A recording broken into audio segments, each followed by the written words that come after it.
अस्सलाम वालेकुम। उम्मीद है ठीक होवोगे। जंगा दे सिलसिले नूं शुरू करन तो पहले मैं हड़प्पा दे बारे च थोड़ी जी गल करना चाहना क्योंकि असी ਉਹਨੂੰ पहले भी छड्ड दिता सी।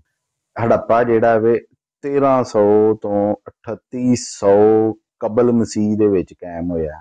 ਲਿਖਣ ਵਾਲੇ ਲਿਖਦੇ ਨੇ, ਜਿਹੜੇ ਸ਼ੋਧਕਾਰ ਨੇ ਉਹ ਲਿਖਦੇ ਨੇ ਤੇ ਉਹਨਾਂ ਨੇ ਕਿਹਾ ਜੀ ਇਹ ਦਰਿਆਏ ਸਿੰਧ ਤੇ ਉਹਦੇ ਵਿੱਚ ਡਿੱਗਣ ਵਾਲੇ ਜਿਹੜੇ ਦਰਿਆ ਨੇ ਉਹਨਾਂ ਦੇ ਆਸੇ ਪਾਸੇ ਜਿਹੜਾ ਵੇ ਇਹ ਤਹਿਜ਼ੀਬ ਸੀ। ਲਿਖਣ ਵਾਲੇ ਇਹਨੂੰ ਸਿੰਧੂ ਨਦੀ ਦੀ ਤਹਿਜ਼ੀਬ ਵੀ ਕਹਿੰਦੇ ਨੇ, ਵਾਦੀਏ ਸਿੰਧ ਦੀ ਤਹਿਜ਼ੀਬ ਵੀ ਕਹਿੰਦੇ ਨੇ, ਬੜਾ ਕੁਝ ਕਹਿੰਦੇ ਨੇ। ਫਿਰ ਇਹਨੂੰ ਹੜੱਪਾ ਦੀ ਤਹਿਜ਼ੀਬ ਵੀ ਕਹਿੰਦੇ ਨੇ। ਉਸ ਤੋਂ ਬਾਅਦ ਇਹਦੇ ਦੋ ਵੱਡੇ ਮਰਕਜ਼ ਸਨ, ਦੋ ਵੱਡੇ ਸ਼ਹਿਰ ਸਨ, ਇੱਕ ਹੜੱਪਾ, ਦੂਸਰਾ ਮੋਨਜੋਦੜੋ। ਫਿਰ ਦਰਿਆਏ ਸਵਾਂ ਜਿਹੜਾ ਵੇ ਮੌਜੂਦਾ ਰਾਵਲਪਿੰਡੀ ਦੇ ਕੋਲ ਹੈ, ਇੱਕ ਦਰਿਆ ਵੇ, ਉੱਥੇ ਵੀ ਇਹਨਾਂ ਵਰਗੇ ਜਿਹੜੇ ਨੇ ਅਸਾਰ ਲੱਭੇ ਨੇ। ਇਹਦੇ ਵਿੱਚ ਥੋੜਾ ਜਿਹਾ ਜਿਹੜਾ ਹੈ ਨਾ ਇੱਕ ਝੋਲ ਹੈ। ਕਹਿੰਦੇ ਨੇ ਜੀ ਇਹ ਸਵਾਂ ਦੀ ਤਹਿਜ਼ੀਬ ਹੜੱਪਾ ਤੋਂ ਵੀ ਪੁਰਾਣੀ ਸੀ। ਕੁਛ ਜਿਹੜੇ ਨੇ ਉਹ ਕਹਿੰਦੇ ਨੇ ਨਹੀਂ, ਇਹ ਇੱਕੋ ਹੀ ਤਹਿਜ਼ੀਬ ਸੀ ਤੇ ਇਹ ਜਿਹੜੀ ਤਹਿਜ਼ੀਬ ਸੀ ਬੜੀ ਸੁਲਝੀ ਹੋਈ ਤਹਿਜ਼ੀਬ ਸੀ ਹੜੱਪਾ ਦੀ। ਉਸ ਜ਼ਮਾਨੇ ਵਿੱਚ ਇਹ ਲੋਕ ਇੱਟਾਂ, ਪੱਕੀਆਂ ਇੱਟਾਂ, ਲਾਲ ਇੱਟਾਂ ਹੁੰਦੀਆਂ ਨਾ, ਪੱਕੀਆਂ ਇੱਟਾਂ, ਉਹ ਦੇ ਨਾਲ ਆਪਣੇ ਮਕਾਨ ਬਣਾਉਂਦੇ ਸੀ। ਸਮਾਨ ਨੂੰ ਇੱਕ ਜਗ੍ਹਾ ਤੋਂ ਦੂਜੀ ਜਗ੍ਹਾ ਲੈ ਕੇ ਜਾਣ ਵਾਸਤੇ ਇਹ ਗੱਡਾਂ ਦਾ ਇਸਤੇਮਾਲ ਕਰਦੇ ਸੀ। ਗੱਡ ਦੇ ਅੱਗੇ ਢੱਗੇ ਲਾਉਂਦੇ ਸੀ, ਢੱਗੇ ਜੋਂਦੇ ਸੀ।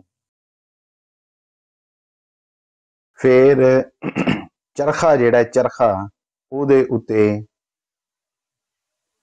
ਕਪਾਹ ਦਾ ਧਾਗਾ ਬਣਾਉਂਦੇ ਸੀ।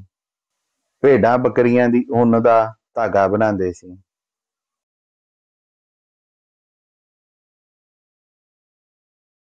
ਧਾਗਾ ਬਣਾਉਂਦੇ ਸੀ ਤੇ ਖੱਡੀਆਂ ਦੇ ਉੱਤੇ ਜਿਹੜਾ ਵੇ ਕੱਪੜਾ ਬਣਾਉਂਦੇ ਸੀ ਤਨ ਢੱਕਣ ਵਾਸਤੇ। ਖਾਣ ਪੀਣ ਵਾਸਤੇ ਮਿੱਟੀ ਦੇ ਪੱਕੇ ਭਾਂਡੇ ਬਣਾਉਂਦੇ ਸੀ। ਉਹਦੇ ਵੀ ਸਾਰ ਸਾਨੂੰ ਮਿਲੇ ਨੇ। ਫਿਰ ਉਸ ਤੋਂ ਬਾਅਦ ਇਹਨਾਂ ਕੋਲ ਹੁਨਰਮੰਦ ਜਿਹੜੇ ਲੋਕ ਨੇ, ਕਾਰੀਗਰ ਜਿਹੜੇ ਲੋਕ ਨੇ, ਬਹੁਤ ਜ਼ਿਆਦਾ ਸਨ, ਜਿਨ੍ਹਾਂ ਦੇ ਵਿੱਚ ਖੇਤੀਬਾੜੀ ਕਰਨ ਵਾਲੇ, ਜਿਹਨੂੰ ਅਸੀਂ ਕਿਸਾਨ ਕਹਿੰਦੇ ਹਾਂ,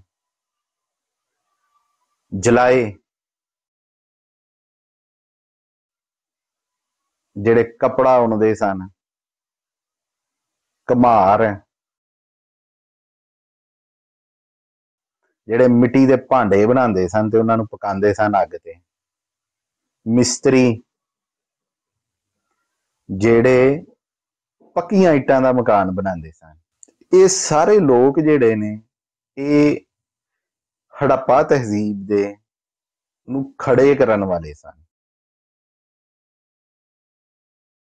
ਹੁਣ ਜਿਹੜਾ ਸੂਤੀ ਕਪੜਾ ਸੀ ਕਹਿੰਦੇ ਆ, ਕਪਾਹ ਦਾ ਕਪੜਾ, ਜਿਹਨੂੰ ਅੰਗਰੇਜ਼ੀ ਚ ਕਾਟਨ ਵੀ ਕਹੀਦਾ ਹੈ, ਇਹ ਲਫ਼ਜ਼ ਜਿਹੜਾ ਵੇ ਇਹਦਾ ਆਗਾਜ਼, ਇਹਦੀ ਇਬਤਦਾ ਕਹਿੰਦੇ ਨੇ ਹੜੱਪਾ ਚ ਹੀ ਹੋਈ ਸੀ। ਉਸ ਤੋਂ ਬਾਅਦ ਸ਼ੱਕਰ, ਜੀ ਮੂੰਹ ਮਿੱਠਾ ਕਰ ਲਓ ਥੋੜੀ ਜਿਹੀ ਖਾ ਕੇ, ਸ਼ੱਕਰ ਖਾਓ ਜੀ। ਉਹਦੀ ਹੁਣ ਨਵੀਂ ਸ਼ਕਲ ਨਿਕਲ ਆਈ ਹੈ, ਚਿੱਟੀ ਸ਼ੱਕਰ, ਇੱਕ ਪੁਰਾਣੀ ਸ਼ੱਕਰ ਹੁੰਦੀ ਸੀ। ਉਸ ਤੋਂ ਬਾਅਦ ਇੱਕ ਖੇਡ ਖੇਡਦੇ ਹਾਂ ਅਸੀਂ ਘਰ ਬਹਿ ਕੇ, ਸ਼ਤਰੰਜ। ਇਹ ਵੀ ਕਹਿੰਦੇ ਨੇ ਕਿ ਉਹਨਾਂ ਲੋਕਾਂ ਨੇ ਇਹਨੂੰ ਜਿਹੜਾ ਵੇ ਨਾ ਆਜ਼ਾਦ ਕੀਤਾ ਸੀ। ਫਿਰ ਲਿਖਣ ਵਾਲੇ ਲਿਖਦੇ ਨੇ ਕਿ ਜਿਹੜੀ ਹੜੱਪਾ ਦੀ ਤਹਿਜ਼ੀਬ ਸੀ, ਇਹਦੀ ਜਿਹੜੀ ਦੌਲਤ ਸੀ, ਇਹਨੇ ਹਜ਼ਾਰਾਂ ਸਾਲਾਂ ਤੋਂ ਬਾਕੀ ਦੁਨੀਆ ਨੂੰ ਆਪਣੇ ਵੱਲ ਜਿਹੜਾ ਨਾ ਖਿੱਚਿਆ ਹੈ। ਉਹ ਅਸੀਂ ਤੁਹਾਨੂੰ ਸਾਰਾ ਦੱਸਿਆ, ਕਿਹੜਾ ਕਿਹੜਾ ਪੰਜਾਬ ਚ ਆਇਆ, ਕਿੰਨੀ ਕਿੰਨੀ ਦੇਰ ਰਿਹਾ, ਉਹ ਅਸੀਂ ਤੁਹਾਨੂੰ 40 ਸਿਲਸਿਲੇ ਦੱਸ ਚੁੱਕੇ ਹਾਂ। ਹੁਣ कुछ लिखते ने जी कि जी ਇਹ ਜਿਹੜਾ ਵੇ ਨਾ ਹਿੰਦ ਦੇ ਵਿੱਚ ਹਿੰਦ ਤੇ ਸਿੰਧ ਦੇ ਵਿੱਚ ਤਹਿਜ਼ੀਬ ਤੇ ਤਮੱਦਨ ਦੀ ਜਿਹੜੀ ਬੁਨਿਆਦ ਹੈ ਆਰੀਆਵਾਂ ਨੇ ਰੱਖੀ ਸੀ 1500 ਕਬਲ ਮਸੀਹ ਦੇ ਵਿੱਚ। ਫਿਰ ਉਹ ਲਿਖਣ ਵਾਲੇ ਲਿਖਦੇ ਨੇ ਜੀ ਇੱਥੇ ਜਿਹੜੇ ਇਨਸਾਨ ਰਹਿੰਦੇ ਸਨ ਉਸ ਜ਼ਮਾਨੇ ਦੇ ਉਹ ਤੇ ਜੰਗਲੀ ਸਨ, ਤਹਿਜ਼ੀਬ ਤੇ ਤਮੱਦਨ ਇਹਨਾਂ ਦੇ ਲਾਗੋਂ ਨਹੀਂ ਸੀ ਲੰਘਿਆ। ਫਿਰ ਜਿਹੜਾ ਵੇ ਬਾਅਦ ਚੋਂ ਤਹਿਕੀਕਾਂ ਜਦੋਂ ਹੋਈਆਂ ਨੇ ਤੇ ਉਹਨਾਂ ਨੇ ਹਰ ਸ਼ੈ ਨੂੰ ਜਿਹੜਾ ਵੇ ਉਹ ਵੇਖਿਆ, ਸ਼ੋਧਕਾਰਾਂ ਨੇ ਤਹਿਕੀਕਾਂ ਕੀਤੀਆਂ, ਅੰਗਰੇਜ਼ੀ ਚ ਉਹਨੂੰ ਰਿਸਰਚ ਕਹਿੰਦੇ ਆ, ਰਿਸਰਚਰਾਂ ਨੇ ਰਿਸਰਚ ਕੀਤੀ। ਫਿਰ ਪਤਾ ਲੱਗਾ ਕਿ ਜੀ ਆਰੀਆਵਾਂ ਦੇ ਆਉਣ ਤੋਂ ਪਹਿਲੇ ਜਿਹੜਾ ਵੇ ਇਹ ਸ਼ਹਿਰ ਹੜੱਪੇ ਦਾ ਮੌਜੂਦ ਸੀ। ਹੁਣ ਇਹ ਹੜੱਪਾ ਸਾਨੂੰ ਲੱਭਿਆ ਕਿਸ ਤਰ੍ਹਾਂ?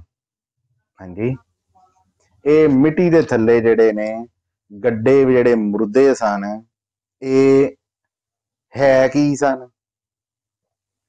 ਸਭ ਤੋਂ ਪਹਿਲੇ ਪੰਜਾਬ ਦਾ ਰਹਿਣ ਵਾਲਾ ਇੱਕ ਬੰਦਾ ਰਾਏ ਬਹਾਦਰ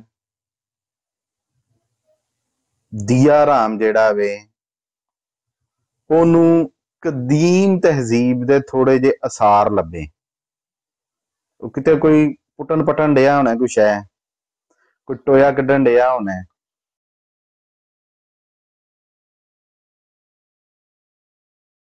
ਉਹ ਟੋਇਆ ਕੱਢਦਿਆਂ ਨੂੰ ਉੱਥੋਂ ਕੋਈ ਪੱਕੀਆਂ ਇੱਟਾਂ ਲੱਭੀਆਂ। ਉਹਨੇ ਉਸ ਟਾਈਮ ਜਿਹੜਾ ਵੇ 1921 ਦੇ ਵਿੱਚ ਗੋਰਾ ਰਾਜ ਸੀ, ਉਹਨੇ ਕਿਸੇ ਗੋਰੇ ਨੂੰ ਕਿਹਾ, ਅਫਸਰ ਕਿਸੇ ਨੂੰ ਕਿਹਾ ਕਿ ਭਾਈਜਾਨ ਇਹ ਸ਼ੈਵਾਂ ਲੱਭੀਆਂ ਨੇ, ਇਹ ਲੱਗਦਾ ਕੋਈ ਵਾਹਵਾ ਵੱਡੀ ਕੋਈ ਸ਼ੈ ਵੇ ਥੱਲੇ ਮਿੱਟੀ ਦੇ, ਕੋਈ ਖਜ਼ਾਨਾ ਖਜ਼ੂਨਾ ਵੀ ਹੋਏਗਾ। ਤੇ ਉਹ ਕਿਸੇ ਨੇ ਉਹਦੀ ਗੱਲ ਨੂੰ ਗੌਰਿਆ ਨਹੀਂ। ਫਿਰ 10 ਸਾਲਾਂ ਬਾਅਦ 1931 ਦੇ ਵਿੱਚ ਉਹਨੇ ਫਿਰ ਰੌਲਾ ਪਾਇਆ। ਰੌਲਾ ਪਾਉਣ ਤੋਂ ਬਾਅਦ ਜਿਹੜਾ ਵੀ ਉਹਨਾਂ ਨੇ ਕਿਹਾ ਜੀ ਸਾਡੇ ਕੋਲ ਪੈਸੇ ਨਹੀਂ ਆਏ, ਸੀ ਤੁਹਾਡੇ ਜਿਹੜੇ ਨੇ ਨਾ ਇਹ ਕੋਈ ਪੁਰਾਣੀਆਂ ਜਿਹੜੀਆਂ ਸ਼ੈਵਾਂ ਨੇ ਅਸੀਂ ਉਹਨਾਂ ਨੂੰ ਪੁੱਟੀਏ। ਕਿਹਾ ਠੀਕ ਹੈ। ਉਸ ਤੋਂ ਬਾਅਦ ਹੁਣ ਮੈਂ ਤੁਹਾਨੂੰ ਇਹ ਦੱਸਣਾ ਕਿ ਇਹ ਹੈ ਕਿੱਥੇ।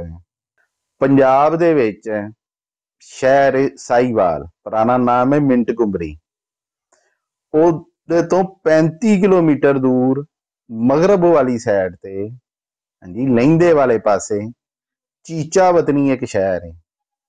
ਪਹਿਲੇ ਅਸਾਰ ਸਾਨੂੰ ਉਹਦੇ ਲਾਗੇ 15 ਕਿਲੋਮੀਟਰ ਦੂਰ ਉੱਥੋਂ ਮਿਲੇ। ਉਸ ਤੋਂ ਬਾਅਦ ਕਹਿੰਦੇ ਨੇ ਕਿ 1200 ਕਬਲ ਮਸੀਹ 1200 ਸਾਲ ਪਹਿਲੇ ਲਿਖੀ ਜਾਣ ਵਾਲੀ ਜਿਹੜੀ ਰਗਵੇਦ ਸੀ ਉਹਦੇ ਚ ਹਰੀ ਯੂਪੀਆ ਇੱਕ ਸ਼ਹਿਰ ਦਾ ਜ਼ਿਕਰ ਹੋਇਆ ਵੇ, ਉਹਨੂੰ ਕੁਰਬਾਨੀ ਦਾ ਸ਼ਹਿਰ ਵੀ ਕਹਿੰਦੇ ਸਨ। ਤੇ ਇਹ ਉਹ ਸ਼ਹਿਰ ਹੈ, ਉਸ ਵਜ੍ਹਾ ਤੋਂ ਇਹਦਾ ਨਾਮ ਵਿਗੜ ਵੁਗੜ ਕੇ ਹੈਰੀ ਯੂਪੀਆ ਤੋਂ ਹੜੱਪਾ ਪੈ ਗਿਆ। ਇਹ ਜਿਹੜਾ ਵੇ ਦਰਿਆਏ ਰਾਵੀ ਤੋਂ 6 ਕਿਲੋਮੀਟਰ ਦੂਰ ਹੈ। ਕਹਿੰਦੇ ਨੇ ਜਦੋਂ ਹੜੱਪਾਬਾਦ ਸੀ ਇਹਦੇ ਲਾਗੋਂ ਰਾਵੀ ਲੰਘਦਾ ਸੀ। ਹੁਣ ਜਿਹੜੇ ਉੱਥੇ ਸਾਨੂੰ ਖੰਡਰ ਮਿਲੇ ਨੇ, ਜਿਹੜੇ ਸਾਨੂੰ ਉੱਥੇ ਉਹ ਕੰਧਾਂ ਬੜੀਆਂ ਮਿਲੀਆਂ ਨੇ ਪੱਕੀਆਂ ਇੱਟਾਂ ਦੀਆਂ, ਉਹ ਕਿਸ ਤਰ੍ਹਾਂ ਦਾ ਸਾਨੂੰ ਜਿਹੜਾ ਨਾ ਉੱਥੇ ਕੀ ਲੱਭਾ ਉਹਦੇ ਬਾਰੇ ਚ ਗੱਲ ਕਰ ਲੈਂਦੇ ਆ। ਉੱਥੇ ਪਹਿਲੇ ਤੇ ਸਾਨੂੰ ਲੱਭਾ ਕਿਲਾ।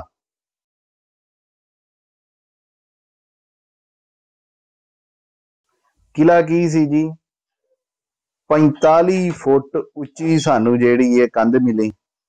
ਉਹਦੇ ਵਿੱਚ ਬੁਰਜੀਆਂ ਸਨ ਜਿਹੜੀਆਂ 4 ਤੋਂ 3 ਫੁੱਟ ਚੌੜੀਆਂ ਸਨ।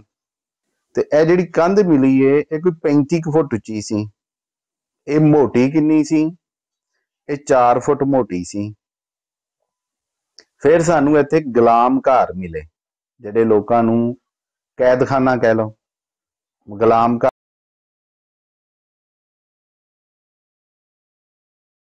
ਕਹਿ ਲਓ। ਉਹ ਗੁਲਾਮ ਘਰਾਂ ਦੇ ਨਾਲ ਹੀ ਚੱਕੀਆਂ ਜਿਹੜੀਆਂ ਨੇ ਆਟਾ ਪੀਣ ਵਾਲੀਆਂ ਚੱਕੀਆਂ, ਉਹਨਾਂ ਦੇ ਸਾਨੂੰ ਅਸਰਾਤ ਮਿਲੇ।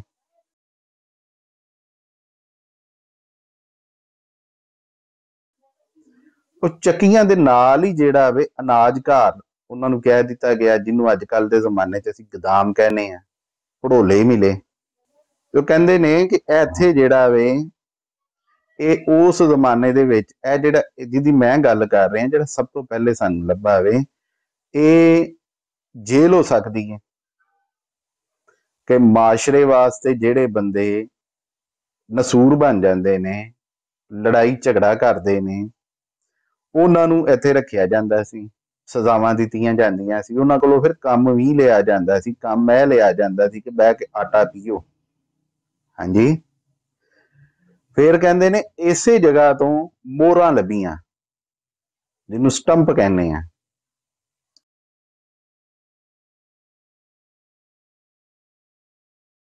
ਐਡੀ ਪੁਰਾਣੀ ਤੇ ਐਡੀ ਸੁਲਝੀ ਹੋਈ ਤਹਿਜ਼ੀਬ ਸੀ ਹੜੱਪਾ ਦੀ। ਫਿਰ ਦੁਬਾਰਾ ਖਦਾਈ ਲਾਗੇ ਚਾਗੇ ਖਦਾਈਆਂ ਹੋਈਆਂ, ਟੋਏ ਮਾਰੇ ਮਾਰਨ ਵਾਲਿਆਂ ਨੇ, ਫਿਰ ਪੂਰਾ ਸ਼ਹਿਰ ਲੱਭਾ ਹੜੱਪਾ ਦਾ। ਫਿਰ ਇਸ ਤਰ੍ਹਾਂ ਹੀ ਇਹ ਟੋਏ ਮਾਰਦੇ ਮਾਰਦੇ ਸਿੰਧ ਤੱਕ ਗਏ ਤੇ ਥੱਲੋਂ ਕੁਛ ਨਾ ਕੁਛ ਲੱਭੇ। ਫਿਰ ਸਿੰਧ ਦੇ ਵਿੱਚ ਮੋਇਨਜੋਦੜੋ ਦੇ ਖੰਡਰ ਲੱਭੇ, ਜਾ ਕੇ ਉਤੋਂ ਮਿੱਟੀ ਲਾਈ ਤੇ ਥੱਲੋਂ ਪਤਾ ਲੱਗਾ ਕਿ ਜਿਹੜੇ ਇਹ ਇਲਾਕੇ ਨੇ, ਜਿਹੜੇ ਸਿੰਧ ਦੇ ਇਲਾਕੇ ਨੇ, ਇਹ ਜਿਹੜੇ ਸਿੰਧ ਤੇ ਉਹਦੇ ਨਾਲ ਵਗਣ ਵਾਲੇ ਦਰਿਆਵਾਂ ਦੇ ਇਲਾਕੇ ਨੇ, ਇੱਥੇ ਬੜੀ ਪੁਰਾਣੀ ਤਹਿਜ਼ੀਬ ਹੈਗੀ ਸੀ। ਟਾਪਿਕ ਅੱਜ ਦਾ ਜਿਹੜਾ ਅੱਜ ਦੇ ਜਿਹਦੇ ਤੇ ਅੱਜ ਜਿਹੜੀ ਗੱਲ ਕੀਤੀ ਹੈ ਤੇ ਬੜੀ ਬੋਰ ਹੈ, ਲੇਕਿਨ ਇਹਦੇ ਤੇ ਗੱਲ ਕਰਨਾ ਜ਼ਰੂਰੀ ਸੀ। ਆਪਣਾ ਖਿਆਲ ਰੱਖੋ, ਸਾਡੇ ਚੈਨਲ ਨੂੰ ਸਬਸਕ੍ਰਾਈਬ ਕਰੋ। ਰੱਬ ਰਾਖਾ।